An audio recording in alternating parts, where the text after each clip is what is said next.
this is my new way of doing curved boxes. So I'll take you through the steps.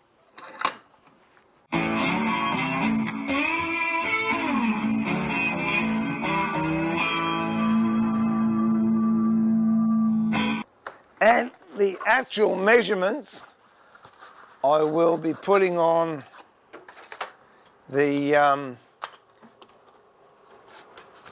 members community board, because it's vital that you get it right. You can experiment, which is basically what I had to do to end up with a process that I'm happy with, and I'm not saying it's the only process by any means. There are some simple rules you have to follow, and as I said, there are some specific dimensions, but if not, you can just have a crack and have a go.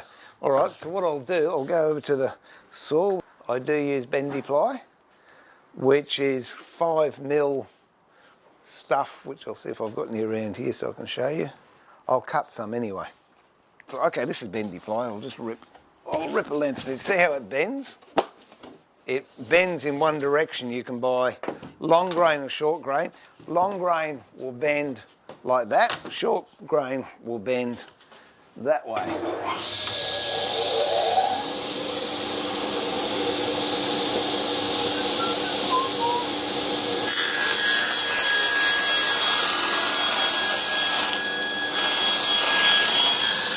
Experimenting with 5mm ply at the moment. I'm going to cut this stuff to length.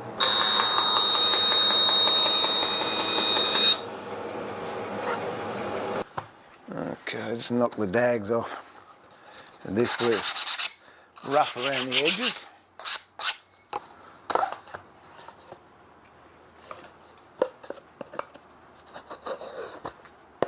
Now you'll find that the bendy ply will have a natural tendency to bend one way. Generally it's out towards the A grade side, but if you look at it, this has got a little bit of a bend in, so I'm using this bit to bend, so I'll actually glue on this side. So to get precise with the glue ups,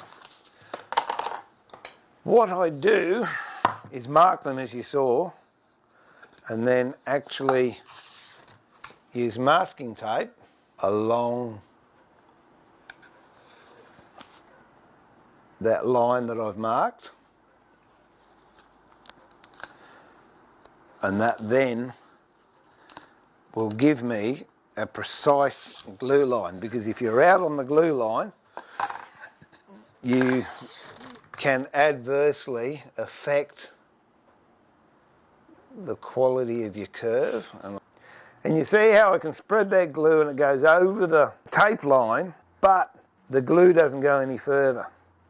And you want to have it pretty thin near that tape line as well, because what has happened in the past is if you've got a great big lump of glue near the glue line and you squeeze it when you glue it up, it sometimes glues further down than you want to. Then take the tape off. But can you see now there's nice, straight, defined glue lines down both pieces. So then you line it up like so, then whack it in the vise. The end ones, because I've got a curved top, this area here extends above the sides, so I've got to put extra glue in that, but it has to be the same distance from the sides. Go and get away, take heavy glue away from that glue line. And wrap it.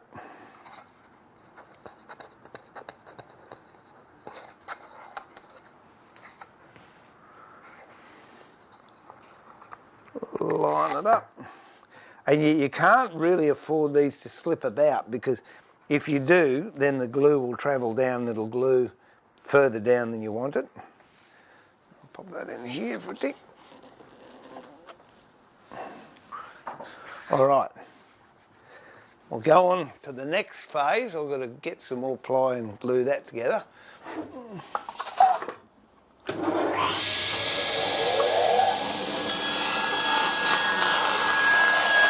Two more bits of ply, 5mm.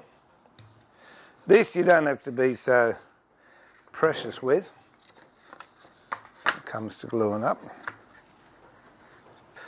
Okay, now that all gets done. Here are two that I prepared earlier.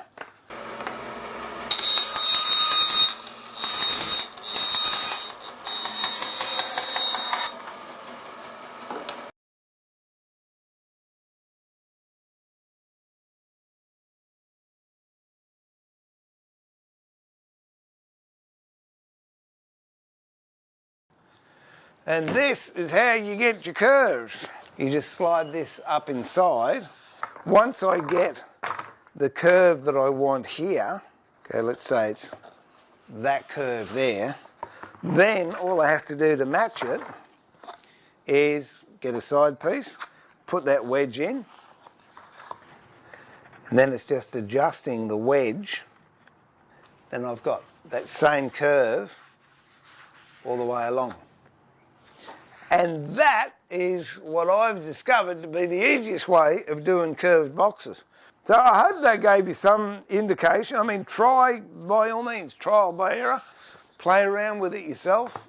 If you like what you see, please hit the like button. If you'd like to be a member of the Woodworking Masterclass channel, please hit the join button, and there you'll get extra videos that don't make it to YouTube with specifics and also bloopers if I make any, which I occasionally do.